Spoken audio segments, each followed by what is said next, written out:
The coffee shop glowed warm against the Christmas night, frost creeping across the windows. Hannah Williams sat across from a man her family had arranged for her to meet. She was 46, a CEO. And before she could finish her coffee, he leaned back and said it. "Too old for every man." The words landed cold. Hannah went still, her fingers tightening around the cup. Then a man carrying a laptop walked up to their table. He reached down, took her hand in front of everyone, and said clearly, "You're perfect for me." A single dad. Broken. Why would he say that? Hannah Williams had learned to sit still when something hurt. She did it now, her back straight, her hands folded around a coffee cup that had gone lukewarm. The man across from her adjusted his watch. He was older than her by at least a decade, with grey threading through his hair and a face that showed no interest in softening. Her mother had introduced them 3 weeks ago at a charity gala. He owned a chain of car dealerships across the Midwest. Her mother said he was stable, successful, available. Hannah had agreed to meet him because it was easier than arguing. She was 46 years old and ran a tech company that employed over 300 people. She made decisions every day that affected budgets in the millions. But when her mother called, Hannah still found herself saying yes to things she didn't want. The coffee shop had been his choice. It was downtown, decorated with white lights and garland for Christmas. Soft music played from speakers mounted in the corners. Outside, snow fell in thin, uneven flakes, catching the glow from the streetlights. The man had been talking for 20 minutes. He spoke about his business, his properties, his plans to expand into Colorado next year. Hannah nodded at the right moments. She sipped her coffee. She watched the way his eyes moved past her when he talked, like he was addressing someone just over her shoulder. He hadn't asked her a single question. Not about her work, not about her life, nothing. Then he leaned back in his chair, folded his arms, and said it. "You're too old for every man." Hannah's fingers tightened around the cup. The ceramic felt solid under her palms. She didn't move, didn't blink, just held the cup and stared at the table between them. The man kept talking. His voice didn't change. He said it like he was commenting on the weather. He said most men wanted someone younger, someone who could give them a family, someone with less baggage. He said he'd been honest with her mother about his concerns, but her mother had insisted they meet anyway. He said he didn't see the point in wasting time. Hannah set the cup down carefully. She didn't trust herself to speak. Her throat felt tight. Her chest burned. She had heard worse before. She had heard it from her ex-husband, though he'd been kinder about it.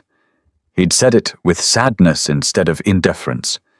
He'd said he wanted children, that he couldn't see a future without them, that he was sorry. Hannah had signed the divorce papers without a fight. She hadn't cried until she was alone in her car, parked in the garage of the house they'd bought together, the house she would sell 6 months later. That had been 8 years ago. Since then, she had stopped dating, stopped trying. She told herself it was easier this way, cleaner. She had her work, she had her routines, she didn't need anyone else. But her mother kept calling, kept setting up introductions, kept reminding her that time was running out. Hannah had learned to endure it, to sit through dinners and coffee meetings with men who looked at her like she was a problem to solve, or a box that didn't check. She had learned to smile politely and leave without making a scene. But tonight, something cracked. She looked up at the man across from her. He was scrolling through his phone now, already losing interest. Hannah opened her mouth to say something. Anything. Then she stopped. Because someone was walking toward their table. Logan Harrison had been sitting in the corner of the coffee shop for the past hour. His laptop was open in front of him, a half-finished report glowing on the screen. He had a deadline in 2 days, and his apartment was too quiet to work in. His daughter was at his ex-wife's place for the weekend. She was 7 years old. She loved drawing and asked questions about everything. When she wasn't there, the apartment felt hollow. Logan had learned to fill the silence with work. He stayed late at the office. He went to coffee shops. He kept moving. Tonight he'd chosen this place because it was close to his building and stayed open late. He'd ordered black coffee and found a table near the back. He'd been focused on his screen, reviewing lines of code and fixing errors, when he heard the voice. It cut through the ambient noise of the shop. Sharp, dismissive. Logan glanced up. He saw Hannah Williams sitting 2 tables away. Logan knew who she was. Everyone at the company knew. She was the CEO. She ran board meetings with precision. She made decisions fast and expected results faster. People respected her. Some were intimidated by her. Logan had only spoken to her a handful of times, usually in passing or during department reviews. She was professional, polite, distant. He'd never seen her outside of work before. Now she was sitting across from a man who looked bored and angry at the same time. Logan watched as the man leaned back and said something. He couldn't hear all of it, but he caught the last part. "Too old for every man." Hannah didn't react. Not visibly. But Logan saw the way her fingers tightened around her coffee cup. He saw the way her shoulders stiffened. He saw the way she looked down at the table, like she was trying to disappear into it. The man kept talking, his tone flat and uninterested. He checked his phone. He looked around the shop like he was already planning his exit. Logan felt something shift in his chest. He didn't know Hannah well, didn't know what had brought her here or why she was sitting across from someone who clearly didn't value her. But he knew what it looked like when someone was being hurt. He knew what it felt like to sit in silence and take it, because fighting back seemed worse. He'd done it himself, with his ex-wife, with people who looked at him and saw only the mistakes he'd made. The failed marriage, the single dad with too much responsibility and not enough time. He closed his laptop, stood up, walked toward their table. Hannah heard footsteps approaching but didn't look up. She assumed it was the waiter, or someone passing by. Then a hand appeared in front of her, strong, steady. It reached across the table and took her hand, gently at first, then firmer. Hannah looked up. Logan Harrison was standing beside her. He wasn't looking at her. He was looking at the man across the table. His expression was calm, but his jaw was set. He didn't let go of Hannah's hand. "You're perfect for me," Logan said. His voice was clear, loud enough for the people at the nearby tables to hear. The man across from Hannah froze. His phone slipped slightly in his hand. He stared at Logan like he couldn't process what was happening. Logan didn't move, didn't explain. He just stood there, holding Hannah's hand, his eyes locked on the man who had just torn her down. Hannah's breath caught. Her hand was still in Logan's. She could feel the warmth of his palm, the calluses on his fingers. She didn't understand what was happening, didn't know why he was here or why he was doing this. But she didn't pull away. She couldn't, because for the first time in years, someone was standing beside her. Not behind her, not judging her. Just there. The man across the table finally found his voice. He sputtered something about this being inappropriate, about not understanding what was going on. He stood up, knocking his chair back slightly. He grabbed his coat from the back of the seat. He looked at Hannah once, then at Logan, then turned and walked toward the door. He didn't say goodbye, didn't apologize, just left. The coffee shop was quiet. A few people were staring. Most had gone back to their drinks and conversations. The Christmas music continued playing softly in the background. Hannah looked up at Logan. He was still holding her hand. His eyes met hers. They were dark, serious, but not cold. There was something else there, something she couldn't name yet. "I'm sorry," Logan said quietly. "I didn't mean to overstep." Hannah shook her head. Her throat felt tight again, but this time it wasn't from pain. It was from something else, something unfamiliar. She swallowed and managed to speak. "You didn't." Logan hesitated, Then he let go of her hand and stepped back slightly. He gestured to the empty chair across from her. "Do you mind if I sit?" Hannah looked at the chair, at the space the other man had just vacated, at the coffee cup he'd left behind, still half full. She looked back at Logan. He was waiting, not pushing, just asking. Hannah nodded. Logan sat down. He folded his hands on the table. He didn't say anything right away. Neither did she. The silence between them wasn't heavy. It was just there, present. After a moment, Hannah picked up her coffee cup and took a sip. It was cold now. She set it back down. "That was my mother's idea," she said finally. Her voice was steady, controlled. "The meeting, not mine." Logan nodded. He didn't ask why she'd agreed to it, didn't offer advice or judgment. He just listened. "She's been setting these up for a while now," Hannah continued. "She thinks I need someone, that I'm running out of time." She said the last part with a bitter edge. Logan heard it. He leaned back slightly in his chair. "What do you think?" he asked. Hannah looked at him. Really looked at him. She'd seen him around the office, knew he ran the IT department, knew he was good at his job. But she'd never noticed the lines around his eyes, the way his shoulders carried tension even when he tried to relax, the way he looked at her now, like he actually wanted to hear her answer. "I think," Hannah said slowly, "that I stopped believing I had a choice a long time ago." Logan was quiet for a moment. Then he said, "That's not true." Hannah almost laughed. Almost. But the sound didn't come. Instead, she just shook her head. "You don't know me," she said. "No," Logan agreed. "But I know what it's like to feel like you're not enough, like you've already lost before you even started." Hannah's eyes narrowed slightly. She studied him, saw the way his hands rested on the table. Calm, but not careless. She saw the wedding ring he wasn't wearing anymore, the faint line where it used to be. "You're divorced," she said. It wasn't a question. Logan nodded. 3 years now. "Do you regret it?" He thought about that. Really thought about it. Then he shook his head. "No, it was the right thing. For both of us. But that doesn't mean it didn't hurt." Hannah understood that. She understood it better than she wanted to. She looked down at her hands, at the empty space where her own ring used to be. She'd sold it a year after the divorce, used the money to donate to a women's shelter.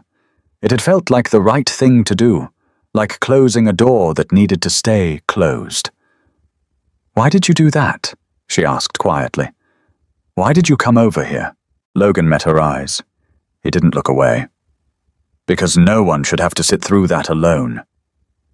Hannah felt something shift in her chest. Something small, fragile, but real. She didn't know what to say. Didn't know how to respond to kindness that wasn't asking for anything in return. So she just nodded. And for the first time that night, she didn't feel alone. Hannah's hand was still on the table where Logan had held it. She could feel the ghost of his touch, the warmth that had lingered for just a moment before he'd let go. She wanted to pull her hand back, tuck it into her lap, hide the vulnerability that felt too exposed. But she didn't. She left it there, resting on the table between them, and tried to steady her breathing. Logan was watching her, not staring, just observing, like he was waiting for her to decide what happened next. Hannah wasn't used to that. People usually decided for her, told her what she should do, what she should want, what she should accept. But Logan just sat there, his hands folded, his expression patient. It made her uncomfortable, not in a bad way, in a way that made her realize how long it had been since someone had given her space to just be. "I should go," Hannah said finally. Her voice came out quieter than she intended. She started to stand, reaching for her coat draped over the back of her chair. Logan didn't move. He just looked at her with those steady eyes and said, "You don't have to." Hannah stopped. Her fingers gripped the fabric of her coat. She stood there, half risen from her seat, caught between leaving and staying, between the safety of solitude and the risk of connection. She looked at Logan, really looked at him, saw the lines around his mouth, the fatigue in his eyes, the way he held himself like someone who'd learned not to expect much but still showed up anyway. She sat back down. The coffee shop had emptied out a bit. Only a few tables were still occupied. A young couple sat near the window, heads bent close together, whispering. An older man read a newspaper in the corner. The barista wiped down the counter, moving slowly, like he was in no hurry to close up. Outside, the snow was falling heavier now, coating the sidewalks and parked cars in a thin white layer. Hannah folded her hands in her lap. She didn't look at Logan when she spoke. "My mother means well," she said. She always has. But she doesn't understand that some things can't be fixed by trying harder. Logan didn't respond right away. He let the words settle between them. Then he said, "What does she think needs fixing?" Hannah almost smiled. Almost. But the expression didn't quite make it to her face. "Me," she said simply. She could feel Logan's gaze on her, but she kept her eyes on the table, on the ring of moisture left by her coffee cup, on the small scratch in the wood near the edge. "I was married once," Hannah continued. Her voice was flat now, factual, like she was reciting something she'd memorized. "For 12 years. We were happy. Or I thought we were. We had plans, a house, careers, everything except the one thing he wanted most." She stopped, swallowed, forced herself to keep going. "I couldn't have children. We tried for years, doctors, treatments, everything. Nothing worked. And eventually, he stopped looking at me the same way, stopped talking about the future, stopped pretending it didn't matter." Logan stayed quiet. Hannah appreciated that. Appreciated that he didn't rush in with empty platitudes or try to tell her it wasn't her fault. He just listened. "He asked for the divorce on a Tuesday," Hannah said. "I remember because I'd just gotten back from a conference in Boston. I was unpacking my suitcase when he came into the bedroom and told me he'd met someone. Someone younger. Someone who could give him what I couldn't." The memory came back sharper than she expected. She could see the bedroom, the blue walls they'd painted together one summer, the suitcase open on the bed, his face, apologetic but resolute. She'd stood there holding a folded blouse and felt the floor drop out from under her. "I didn't fight it," Hannah said.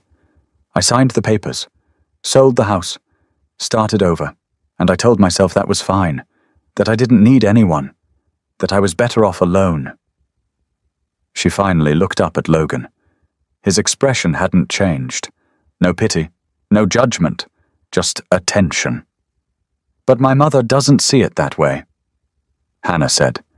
"She sees a daughter who's running out of time, who's choosing work over family, who's going to end up alone because she's too stubborn to compromise."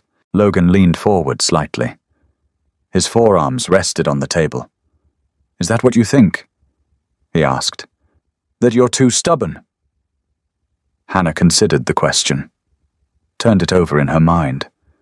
Then she shook her head. "No," she said. "I think I'm too tired. Too tired to pretend I'm something I'm not. Too tired to sit through dinners with men who look at me like I'm damaged goods. Too tired to keep hoping that maybe this time will be different." The words came out heavier than she'd intended. She felt the weight of them settling in her chest, felt the ache that had been living there for 8 years, constant and dull and familiar. She looked away, suddenly embarrassed that she'd said so much, that she'd opened up to someone she barely knew in a coffee shop on Christmas night.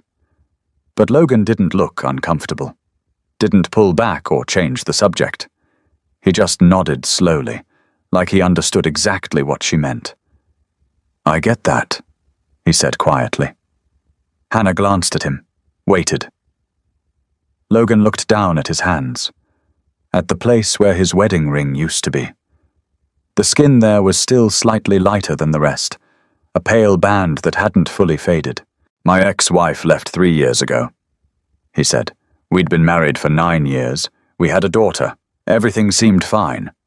Or maybe I just wasn't paying attention to the things that weren't." He spoke carefully, like he was choosing each word with precision. "She wanted more than I could give," Logan continued. "More time, more attention, more of me. But I was working 60-hour weeks, trying to keep up with promotions and projects, trying to prove I was worth something, and I missed what was right in front of me." Hannah watched him, saw the way his jaw tightened slightly, the way he kept his voice level even though the words clearly cost him something. "One day she told me she was done," Logan said. "That she'd met someone else, someone who made her feel seen. She left a month later, moved to California, left our daughter with me." He said the last part without bitterness, just fact. But Hannah heard the weight behind it, the responsibility, the loneliness. "How old is your daughter?" Hannah asked. 7, Logan said. A small smile touched his face, brief but genuine. "Her name's Emma. She's smart, funny, asks a million questions. She's with her mother this weekend. First time in 6 months." Hannah heard what he didn't say, that he missed her, that the apartment was too quiet without her, that being a single parent meant navigating a constant tension between doing what was best for his daughter and figuring out what was left for himself. "That must be hard," Hannah said. Logan nodded. "It is. But she's the best thing I've ever done. The only thing I know I got right." The honesty in his voice was almost painful. Hannah felt something crack open inside her, some small, protected place she'd kept locked for years. She looked at Logan and saw someone who'd also been broken, who'd also been left behind, who'd also had to rebuild from nothing. "Why did you come over to my table tonight?" Hannah asked again, but this time the question felt different, less defensive, more curious. Logan met her eyes. He didn't look away. "Because I know what it feels like to be told you're not enough," he said. "And I couldn't watch someone do that to you without saying something." Hannah's throat tightened. She wanted to say thank you, wanted to tell him it mattered, but the words wouldn't come. So she just nodded. And Logan seemed to understand. They sat in silence for a while. The coffee shop grew quieter. The barista started stacking chairs on tables near the back. The Christmas music switched to something slower, more melancholy. Outside, the snow kept falling. Hannah watched it through the window, watched the way it softened everything, made the world look gentler than it was. Her phone buzzed in her purse. She ignored it. It buzzed again, and again. Finally, she pulled it out. 3 text messages from her mother. The first one said, "How did it go?" The second said, "Call me when you get home." The third said, "Hannah, don't be picky. You're not getting any younger." Hannah stared at the screen. The words blurred slightly. She felt the familiar tightness in her chest, the voice in her head that had been repeating the same message for years. Too old, too broken, too late. She set the phone face down on the table and looked at Logan. "My mother," she said, checking in. Logan didn't ask what the messages said. He could probably guess. "Do you want to leave?" he asked. Hannah thought about it, thought about going home to her empty apartment, to the silence that would stretch through the weekend, to the routine that kept her safe but left her hollow. Then she thought about sitting here a little longer, about talking to someone who didn't look at her like a problem that needed solving. "Not yet," she said. Logan nodded. He reached across the table and gently turned her phone over so the screen faced down. So she didn't have to look at it. "Then we'll stay," he said. But even as he said it, Hannah could see something shift in his expression. A flicker of doubt, of hesitation. He glanced at the window, at the snow, at the clock on the wall behind the counter. It was nearly 9:30. The coffee shop would close soon. And then what? They would walk out into the cold, go their separate ways, pretend this conversation had never happened. Hannah felt the familiar weight settling back over her, the knowledge that this moment was temporary, that kindness, when it came, was always fleeting. She started to pull her hand back from the table, started to gather herself, to rebuild the walls she'd let slip for just a few minutes. Logan saw it happening, saw her retreating, and he did something she didn't expect. He reached across the table and took her hand again, not dramatically, not forcefully, just gently. His fingers wrapped around hers and held on.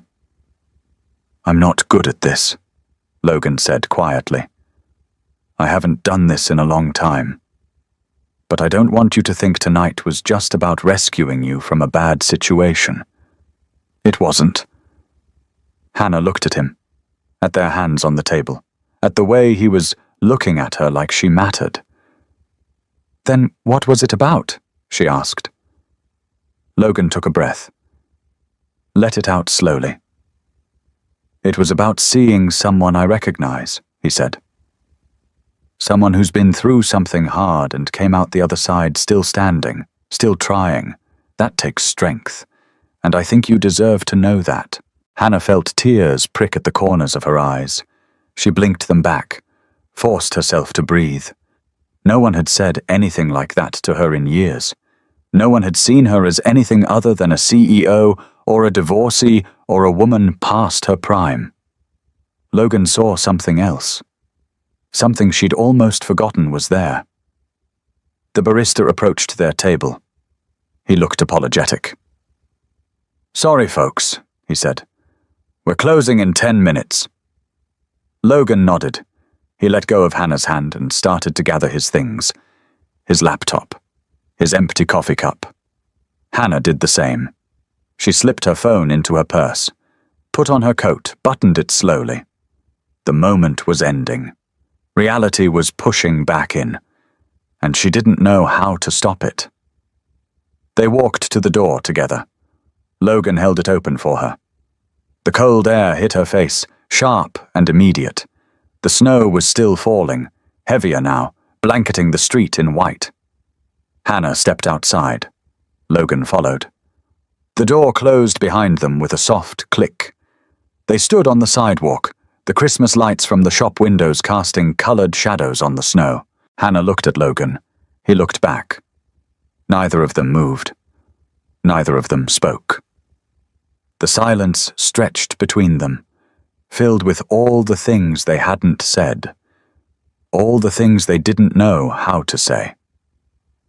Hannah felt the distance growing, felt herself pulling back into the safety of isolation. It was easier that way. Safer, less complicated. She started to turn away, started to say goodnight. But before she could, Logan spoke. "Hannah." She stopped, looked back at him. "This doesn't have to be the end," Logan said. Hannah wanted to believe him, wanted to believe that something could come from this strange, unexpected night. But she'd learned a long time ago that hope was dangerous, that wanting something didn't make it real. She looked at Logan standing in the snow, his hands in his pockets, his eyes steady and sincere, and she didn't know what to say, didn't know how to bridge the gap between what she wanted and what she believed was possible, so she just nodded. A small, uncertain movement, and then she turned and started walking toward her car parked down the street. Each step felt heavier than the last, like she was walking away from something she couldn't name, something fragile and precious and already slipping through her fingers. Hannah made it 5 steps before she stopped. Her breath clouded in the cold air. Snow caught in her hair, melting against her skin. She could hear Logan behind her, still standing outside the coffee shop. She could feel his eyes on her back. Every part of her screamed to keep walking, to get in her car and drive home and forget this night ever happened. To go back to the life she knew, the safe one, the controlled one, the lonely one. But her feet wouldn't move. She stood there on the sidewalk, her hands balled into fists inside her coat pockets, and felt something rise up in her chest, something hot and desperate and terrifying. It was anger, not at Logan, not even at the man who'd called her too old, but at herself, at the years she'd spent convincing herself she didn't deserve more. That she should be grateful for scraps of attention from men who saw her as a compromise. That she should accept being alone, because it was easier than risking rejection again. Hannah turned around. Logan was still there. He hadn't moved. Snow dusted his shoulders and his hair. He looked at her with those same steady eyes, waiting, not pushing, just there. "I don't know how to do this," Hannah said.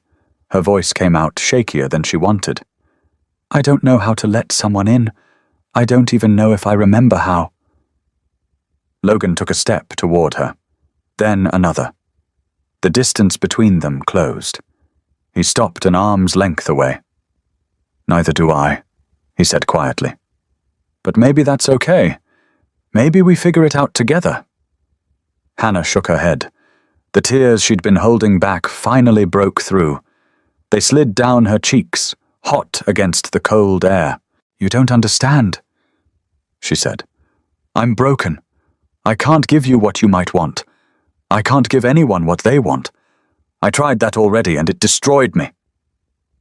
Logan didn't flinch, didn't look away. He just stood there and let her words hang in the air between them. Then he reached up slowly and brushed a snowflake from her shoulder. The gesture was so gentle it made Hannah's chest ache. "I'm not asking you to be anything other than who you are," Logan said. "I'm not asking for promises or guarantees. I'm just asking if maybe we could try. Just try. One day at a time." Hannah wanted to say yes, wanted to believe it could be that simple.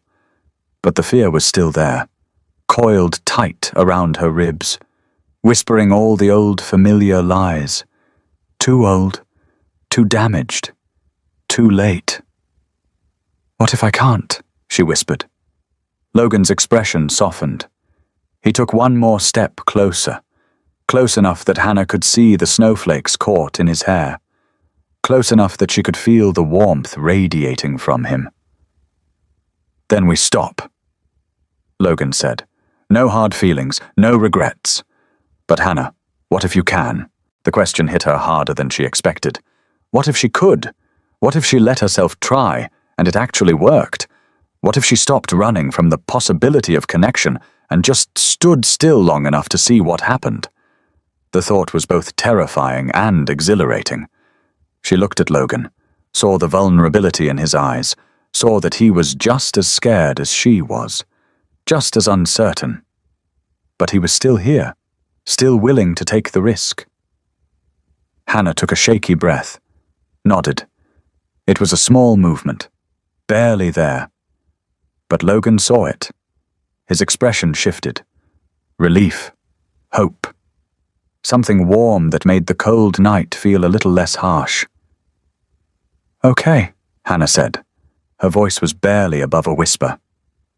"Okay." Logan smiled. Not a big smile, just a slight curve of his mouth, but it reached his eyes, made them crinkle at the corners. He glanced down the street, then back at Hannah. "Are you parked far?" he asked. Hannah shook her head. She pointed to a dark sedan halfway down the block. "Right there." Logan looked at the car, then at the snow falling heavier now, then at Hannah.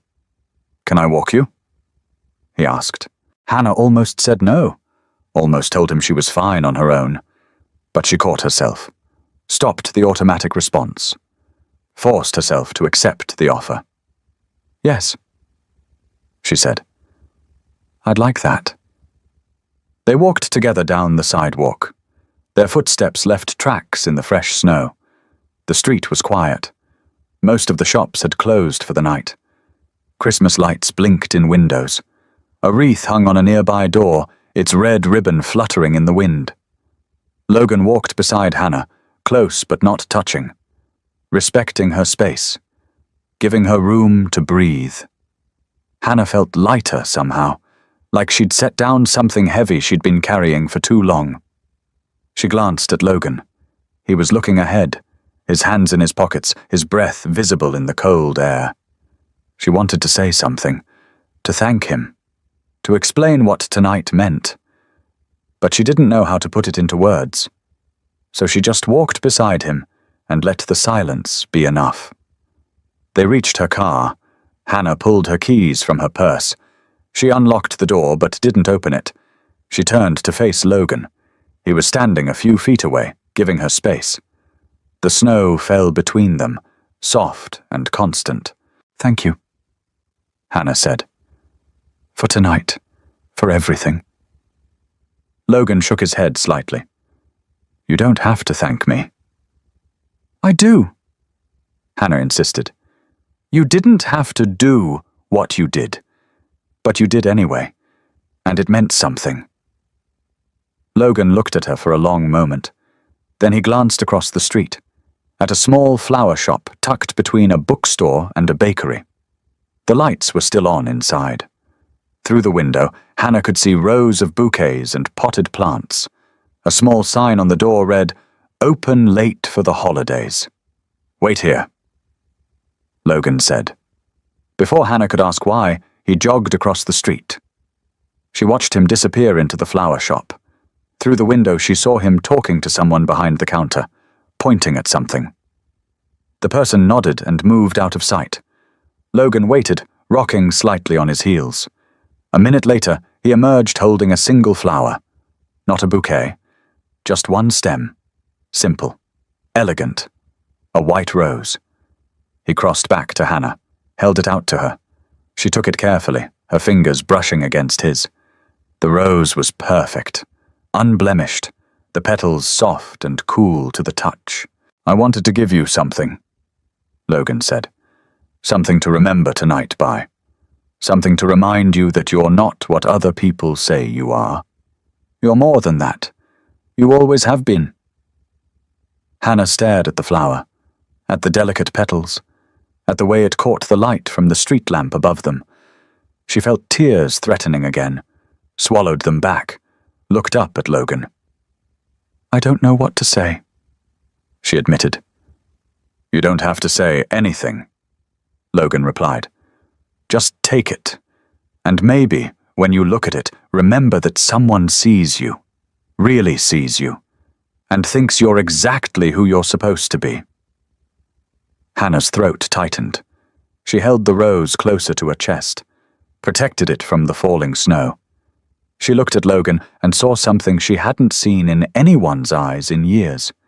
Acceptance, not tolerance, not pity, just genuine, honest acceptance of who she was, flaws and all. "You barely know me," Hannah said softly. Logan nodded.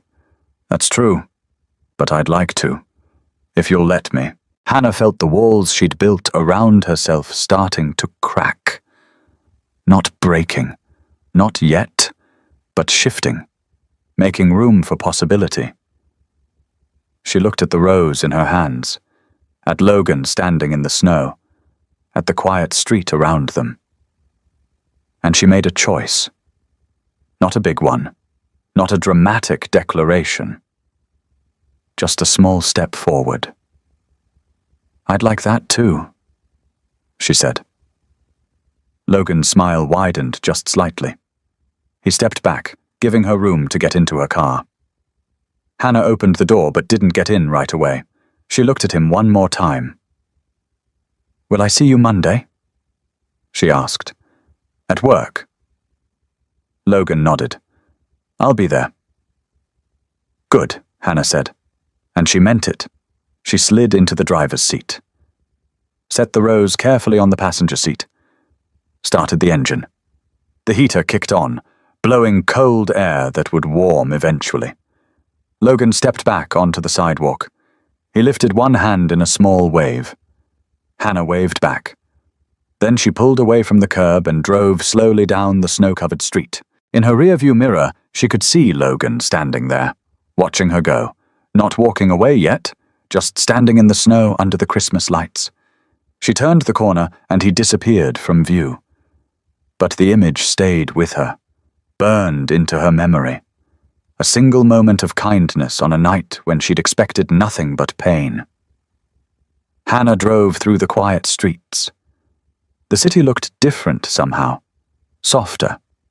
The snow had covered the rough edges, made everything look clean and new.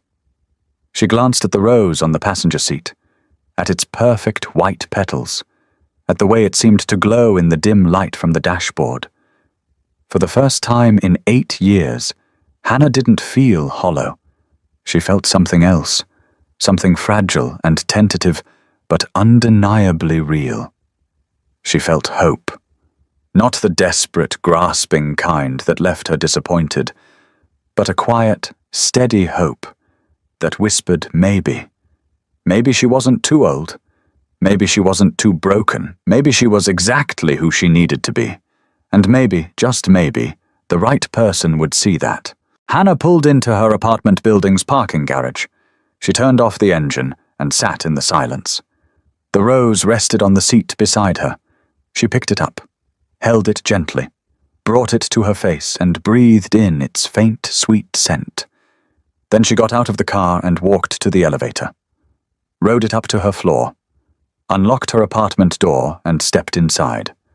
The apartment was dark, quiet. But it didn't feel as empty as it usually did. Hannah turned on a light, found a small vase in the kitchen cabinet, filled it with water, placed the rose inside, and set it on the counter where she would see it every morning. She stood back and looked at it, at the way it stood tall and beautiful in the simple glass vase, at the way it transformed the space around it just by being there. Hannah pulled out her phone, looked at the messages from her mother still waiting, unread. She could respond, could explain, could defend herself. But she didn't. Instead, she opened a new message, typed quickly before she could second-guess herself. Thank you for tonight, for the flower, for everything. I'm glad you were there. She sent it to Logan, watched the message deliver, set her phone down on the counter. She didn't know if he would respond right away, didn't know what would happen next, but for the first time in a long time, she wasn't afraid of the uncertainty. She was just present, in this moment, with this flower, with this small, fragile hope growing in her chest. Hannah changed into comfortable clothes, made herself a cup of tea, sat on the couch and looked out the window at the snow still falling over the city. The Christmas lights on the building across the street blinked in a steady rhythm. Red, green, gold, over and over. She sipped her tea and let herself feel it all. The sadness of the years she'd lost, the fear of what might come, but also the gratitude for what had happened tonight, for Logan's kindness, for his honesty, for his willingness to see her as something more than damaged or incomplete. Her phone buzzed. She picked it up. A message from Logan. You don't have to thank me, but I'm glad I was there too. Sleep well, Hannah. Hannah read it twice. Then she set the phone down and smiled. A real smile, one that reached her eyes and made her face feel warm. She finished her tea, turned off the lights, went to bed. And for the first time in 8 years, she fell asleep believing that maybe she wasn't too old for love. Maybe she was just waiting for someone mature enough to see her value. Someone like Logan. Someone who looked at her and saw exactly what she was. Perfect. Not despite her flaws, but because of them. Because she was real and honest and strong enough to keep going even when the world told her to give up. Hannah closed her eyes. The snow continued falling outside her window. The city slept under a blanket of white. And somewhere across town, Logan Harrison stood in his own apartment, looking at his phone, hoping he'd done the right thing, hoping that maybe, just maybe, this was the beginning of something worth believing in. For both of them, the night ended not with certainty, but with possibility. And sometimes that was enough.